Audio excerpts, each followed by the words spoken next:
आवेश का क्वांटीकरण, इधर से नहीं देना, इधर से दे देना।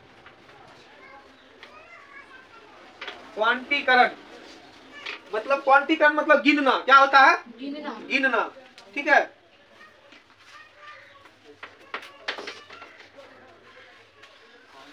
देखिए एक चीज आप समझिए, अब आवेश का क्वांटीकरण में कि कोई वस्तु किस आवेश को रख सकता है, इसका मतलब यही है आवेश का क्वांटीकरण। हम आप पे मिनिमम आवेश कितना दे सकते हैं, बता सकते हैं? अगर यदि हम आप पे देंगे, हम मान लो आपको दे दिए चार्ज, तो कितना चार्ज, मिनिमम कितना चार्ज दे सकते हैं?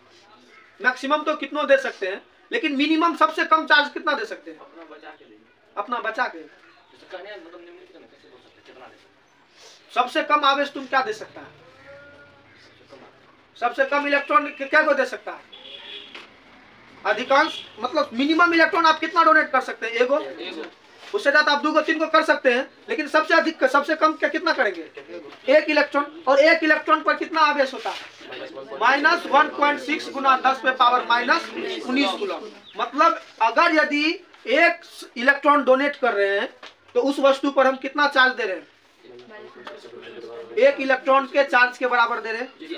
एक ही चार्ज दे रहे हैं, 1 ही इलेक्ट्रॉन का। तो मतलब आवेश का मिनिमम चार्ज कितना दे सकते हैं?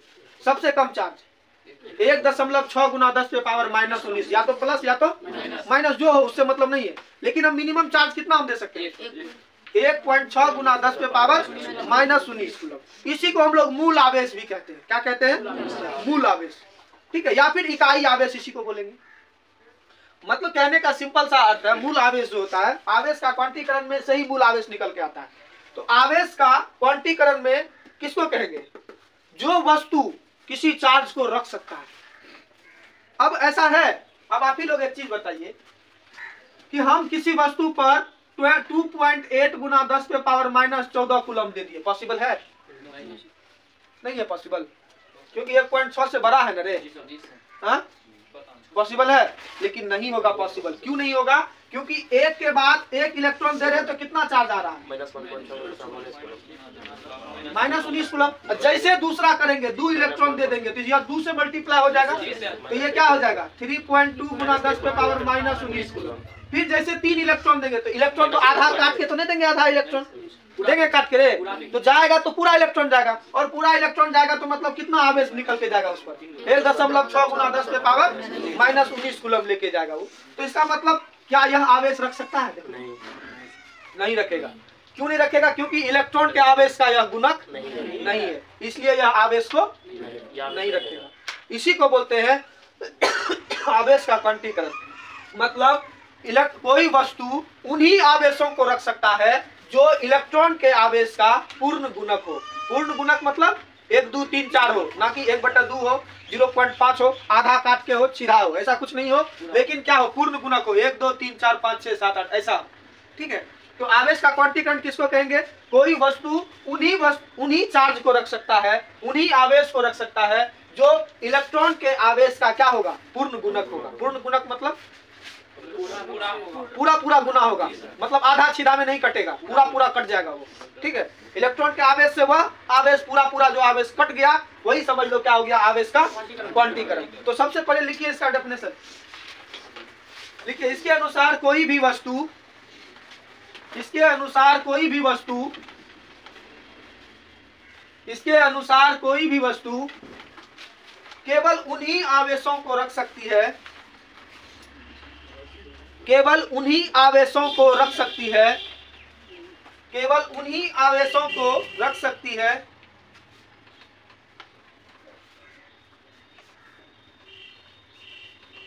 जो इलेक्ट्रॉन के आवेश का पूर्ण गुणक हो। समझ लो बात करे? पूर्ण गुणक, फुल मल्टीपल, जो इलेक्ट्रॉन के आवेश का पूर्ण गुणक हो।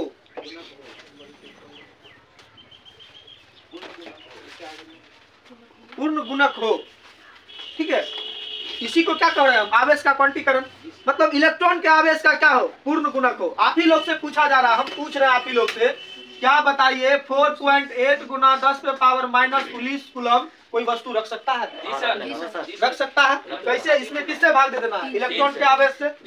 इलेक्ट्रॉन के आवेश से भाग दे दीजिए तो क्या होगा, ये कट गया, ये कट गया, 16 चौके और 16 तो पूर्ण 3 से पूरा कट गया। तो मतलब यह कितना इलेक्ट्रॉन गया होगा या आया होगा? 3। तो इलेक्ट्रॉन की संख्या 3, आधा तो इलेक्ट्रॉन कट नहीं रहा, इसका मतलब यह आवेश को रख सकता है, यह आवेश को कोई वस्तु रख सकता है। वही अगर आपको दे दे 2.8 गुना 10 पे पावर -19 कूलम, क्यों नहीं रखेगा? क्योंकि ये 1.6 से पूरा भाग नहीं रखता। ये तो कट गया, लेकिन ये कटेगा नहीं कटेगा। तो यह आवेश को नहीं रख सकता कोई वस्तु। ठीक है, समझे?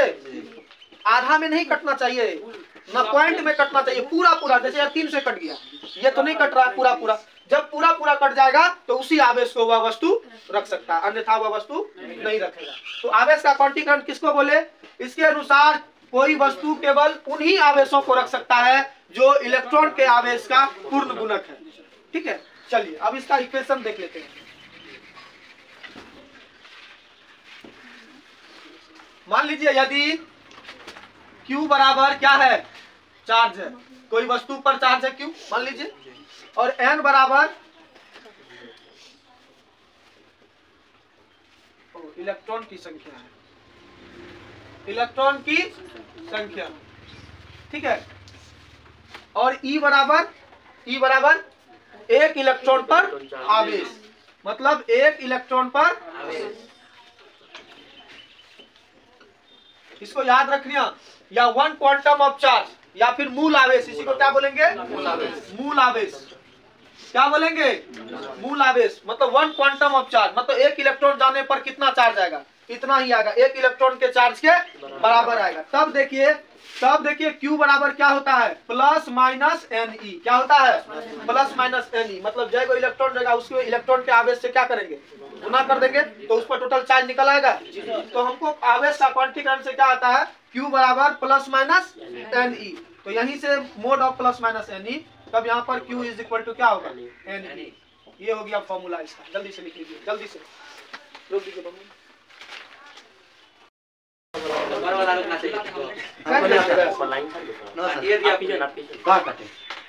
नया वीडियो बन रहा है। चलो यार देखो, जहाँ क्या हो, जहाँ n बराबर क्या होना चाहिए, 1 2 3 4, 1 2 3 4 डॉट। क्या नहीं होना चाहिए? 1/2 नहीं होना चाहिए, 3/2 नहीं होना चाहिए, 0.5 नहीं होना चाहिए, ये सब नहीं होना चाहिए। ठीक है, ये भी चलो जल्दी से लिखो, कंजर्वेशन ऑफ चार्ज। ये प्रॉपर्टीज नंबर कितना होगा? 7। डाल दीजिए अपने मन से, हम कितना डालने जाएंगे, हमको उतना लूर है। ठीक है, conservation of charge. Conservation of charge क्या कहता है? किसी भी निकाय का आवेश का संरक्षण, मतलब किसी भी निकाय का आवेश जो होता है हमेशा संरक्षित होता है। क्या होता है? संरक्षित होता है। मतलब घटना से पहले का कुल आवेश और घटना के बाद का कुल आवेश क्या होता है? हमेशा बराबर होता है। याद रखना इस बात को, हम जितना इनपुट देंगे उतना ही आउटपुट निकलेगा। मतलब घटना से पहले का कुल आवेश और घटना के बाद का कुल आवेश हमेशा क्या होता है? बराबर होता है। तो पहले इस बात को लिख लीजिए, किसी निकाय का कुल आवेश, किसी निकाय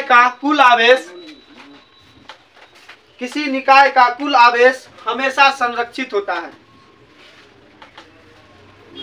किसी निकाय का कुल आवेश हमेशा संरक्षित होता है, अर्थात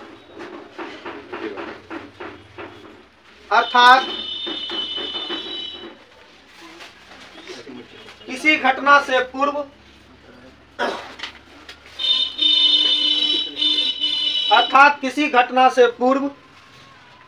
तथा उस घटना के बाद का कुल आवेश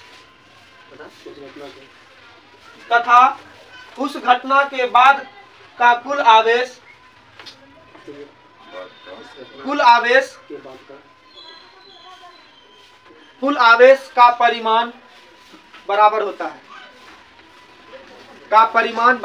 है। लिख लीजिए, हो गया। कहने का अर्थ है घटना से पहले का मतलब घटना से पूर्व आवेश बराबर क्या होगा, घटना के पश्चात, घटना के बाद आवेश। दोनों हमेशा क्या होता है, बराबर होता है। इसको भी लिख लीजिए कोष्टक में।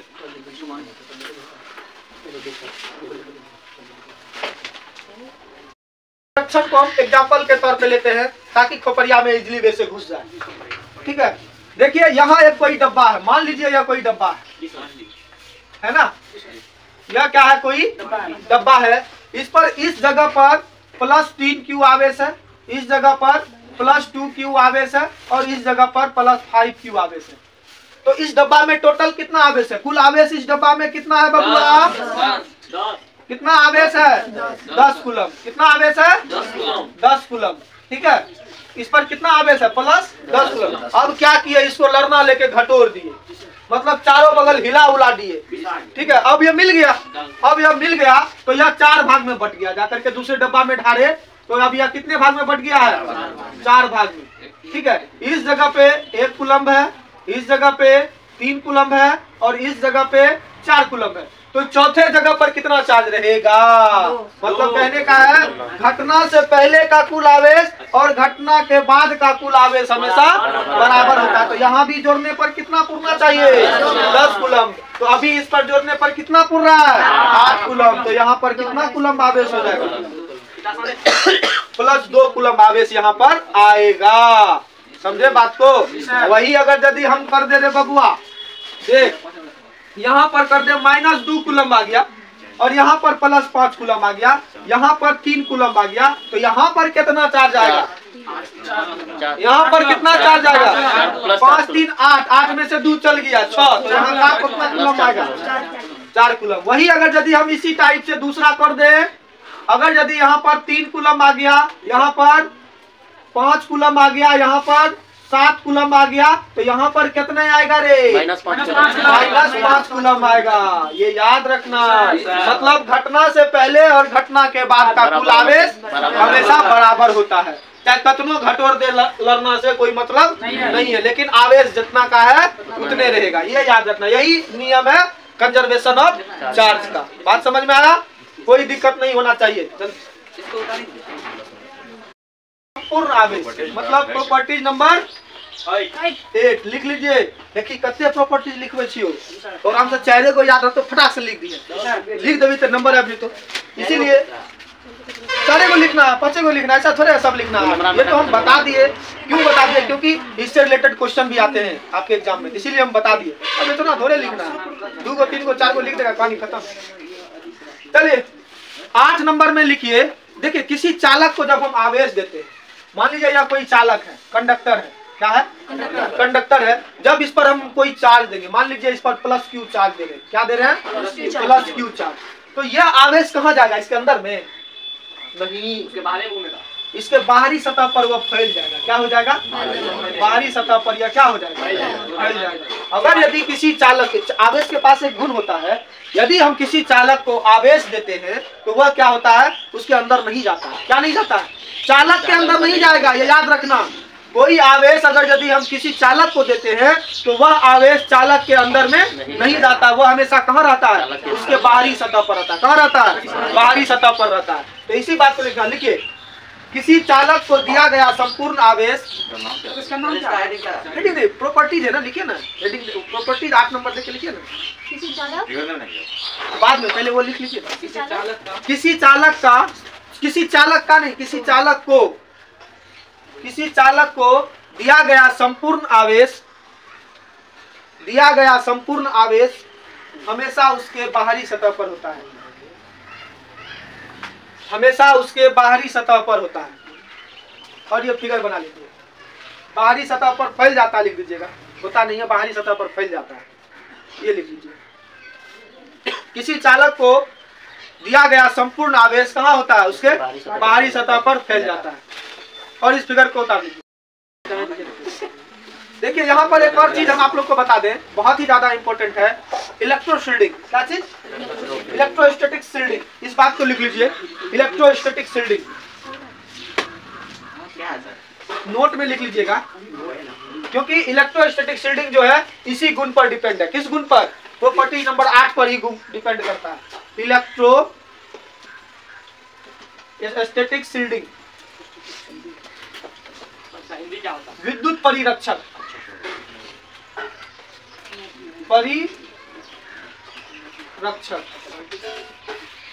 इसका हिंदी क्या होता है? इलेक्ट्रोस्टैटिक शील्डिंग मतलब विद्युत परिरक्षक। सिंपल सा बात सोचो, विद्युत परिरक्षक क्या होता है? देखिए पहले जमाने में कंप्यूटर कितना बड़ा हुआ करता था, बहुत बड़ा हुआ करता था। अभी मोबाइल में आ गया कंप्यूटर, नहीं रे? छोटका घड़ी में मिले घड़ी।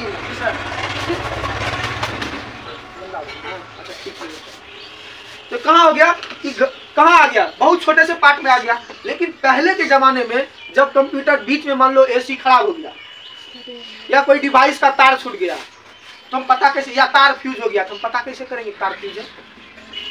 लाइन काट के तब जाएंगे उसमें ठीक करने के लिए? नहीं, लाइन रहेगा ही, लेकिन उस पर जो दिया गया संपूर्ण आवेश है वह जो होता है उसका बाहरी सतह किसका बनाया जाता था? चालक का। चालक मतलब कंडक्टर का। उसमें जो भी आवेश इलेक्ट्रिक फील्ड होता था मतलब वहां आवेश रहता ही नहीं था। किसके अंदर? मतलब कंडक्टर के अंदर। वह कहाँ फैल जाता था आवेश? उसके बाहरी सतह पर फैल जाता, और हम उसके अंदर घुस के आसानी से उसको ठीक कर लेते थे। वहाँ इलेक्ट्रिक फील्ड हमको महसूस नहीं होता था। इसलिए इसी को हम लोग क्या बोलते हैं? विद्युत परिरक्षक। अभी भी हवाई जहाज में होता है ऐसा। हवाई जहाज देखे है ना? हवाई जहाज का ऊपरी परत किसका बनाया जाता है? कंडक्टर का। क्यों बनाया जाता है कंडक्टर का? क्योंकि परत और टायर दोनों बनाया जाता है। सुचालक किसका बनाया जाता है? टायर, हवाई जहाज का। और उसका ऊपरी परत भी क्या है? क्या बनाया जाता है? इसका रीजन क्या है? क्योंकि हवा के साथ जैसे घर्षण करेगा कौन? उसका एरोप्लेन, तो वहां पर आवेश क्रिएट होगा। घर्षण का क्या होता है? आवेश होता है। और जैसे आवेश आएगा, अगर यदि वह चालक का नहीं होगा तो वह आवेश क्या होगा? अंदर घुस जाएगा। और अंदर घुसेगा तो क्या होगा? वहां पर इलेक्ट्रिक फील्ड बन जाएंगे। और इलेक्ट्रिक फील्ड बन जाएगा तो क्या होगा? लोगों का धड़कन तेज हो जाएगा, लोग हार्ट अटैक होना शुरू हो जाएगा लोगों का। ठीक है, इसीलिए उसके परत को क्या बनाया जाता है? चालक, ताकि संपूर्ण आवेश कहाँ रह जाए? उसके बाहरी सतह पर रह जाए। और जैसे टायर धरती को छुएगा, मतलब हवाई जहाज का सबसे पहले कौन छूता है? टायर। जैसे टायर छुआ तो डिस्चार्ज होने में 1 सेकंड का भी समय लगता है। संपूर्ण आवेश कहाँ चले जाता है? मैया में समाहित हो जाता है। ठीक है, मैया यही है, धरती मैया, इसी में न समाहित हो जाता है। तो समाहित हो जाता है। तो इस टाइप से, इस तरह का अगर यदि हम किसी यंत्र को इस प्रकार से उसकी रक्षा करते हैं तो उसको हम लोग क्या बोलते हैं? विद्युत परिरक्षक बोलते हैं। लिखिए विद्युत परिरक्षक क्या है?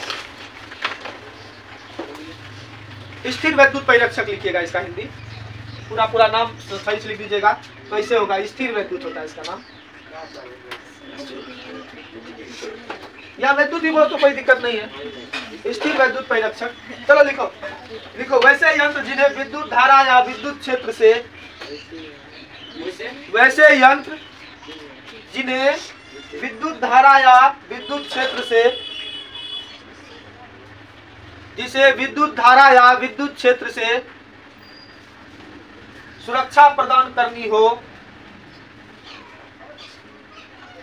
विद्युत धारा या विद्युत क्षेत्र से सुरक्षा प्रदान करनी हो, सुरक्षा प्रदान करनी हो, लिख ली? उसे किसी उसे किसी सुचालक पदार्थ से घेर दिया जाता है। उसे किसी सुचालक पदार्थ से घेर दिया जाता है।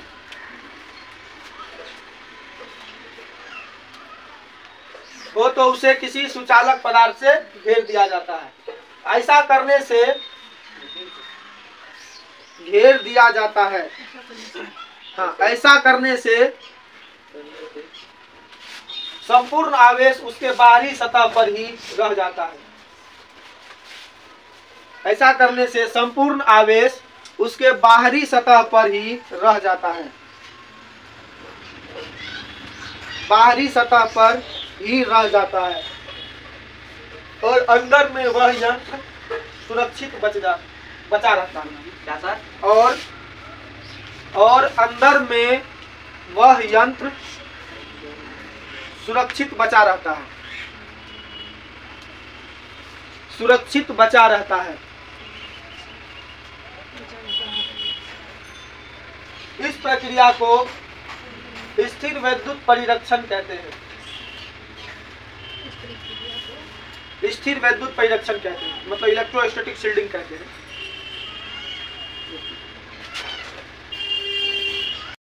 प्रॉपर्टीज क्या कहता है कि कोई आवेश एकत्र होगा तो कहाँ होगा, नुकीले भाग पर होगा, और डिस्चार्ज भी होगा तो नुकीले भाग से ही होगा। या कोई आवेश जो होगा वह कहाँ से होगा, कहाँ से कहाँ पे एकत्र होगा, नुकीले भाग पर एकत्र होगा और डिस्चार्ज